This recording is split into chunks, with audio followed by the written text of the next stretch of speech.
മലപ്പുറത്ത് ശ്രീകൃഷ്ണ ജയന്തി ആഘോഷം മതസൌഹാർദ്ദത്തിന്റെ മാതൃക കാഴ്ചയായി.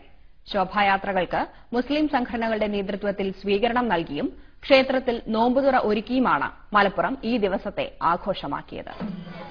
റമസാനിലെ ശ്രീകൃഷ്ണ ജയന്തി പുതിയ മാതൃകകൾ കാണിച്ചാണ് മലപ്പുറത്തുകാർ ആഘോഷിച്ചത്. കൊണ്ടോട്ടി മുണ്ടക്കുളം അയ്യപ്പ ക്ഷേത്രത്തിന്റെ നേതൃത്വത്തിൽ നടന്ന ശോഭായാത്രയ്ക്ക് ശംസുൽ ഉലമ മെമ്മോറിയൽ ഇസ്ലാമിക് കോംപ്ലക്സിന്റെ നേതൃത്വത്തിൽ സ്വീകരണം നൽകി. ഒരു പെട്ടി ഈത്തപ്പഴം നൽകിയായിരുന്നു സ്വീകരണം. ബാലഗോകുലത്തിന്റെ കീഴിൽ നടത്തപ്പെടുന്ന ശ്രീകൃഷ്ണ ജയന്തിക്ക് ഈ പരിശുദ്ധ റമദാനിൽ ഈത്തപ്പഴം നൽകി ഹൈന്ദവ സഹോദരന്മാരെ സ്വീകരിക്കാൻ കമ്മിറ്റി ഭാരവാഹികൾ തയ്യാറായത് അത് വളരെയധികം ഹർഷാരവത്തോടെ തന്നെ കമ്മിറ്റി ഭാരവാഹികൾ സ്വീകരിക്കുകയും നന്നമുക്ക് പള്ളിക്കര വേളയാട്ട് നരസിംഹമൂർത്തി ക്ഷേത്ര കമ്മിറ്റി സമൂഹ നോമ്പുതുറ ഒരുക്കിയാണ് മാതൃകയായത്. ക്ഷേത്രത്തിൽ ഇന്നേ ദിവസം പ്രസാദ ഊട്ട് നടന്നിരുന്നു. അതിൽ പങ്കെടുക്കാൻ കഴിയാതിരുന്ന മുസ്ലിം സുഹൃത്തുക്കൾക്കായാണ് ഇഫ്താർ ഒരുക്കിയത്. മതസൗഹൃദത്തിന്റെ ഒരു പൗതൃകം കാത്തുസൂക്ഷിക്കുന്ന ഒരു പ്രദേശമാണ്.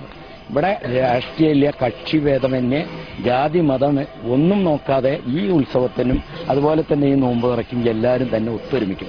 മുസ്ലിമാണ് ഏറ്റവും കൂടുതൽ ഇവിടുത്തെ ഉത്സവത്തിന് ഏറ്റവും കൂടുതൽ മുൻകൈ എടുക്കുന്ന ഒരു പ്രദേശമാണ്. മൂന്നിയൂർ ആലിൻചുവട്ടിൽ യൂത്ത് ലീഗുകാർ ഘോഷയാത്രയെ മധുരം നൽകി സ്വീകരിച്ചു. തേഞ്ഞിപ്പലം നെച്ചിനാത്ത് മോലഞ്ചേരി ക്ഷേത്രത്തിലേക്കുള്ള ശോഭായാത്രയെ ലഡു നൽകിയാണ് മുസ്ലിം സഹോദരങ്ങൾ സ്വീകരിച്ചത്. ശോഭായാത്ര മൂലമുണ്ടാകാനിടയുള്ള ഗതാഗതക്കുരുക്ക് പരിഹരിക്കാനും എല്ലാ സമുദായാംഗങ്ങളും ഒന്നിച്ചുണ്ടായിരുന്നു.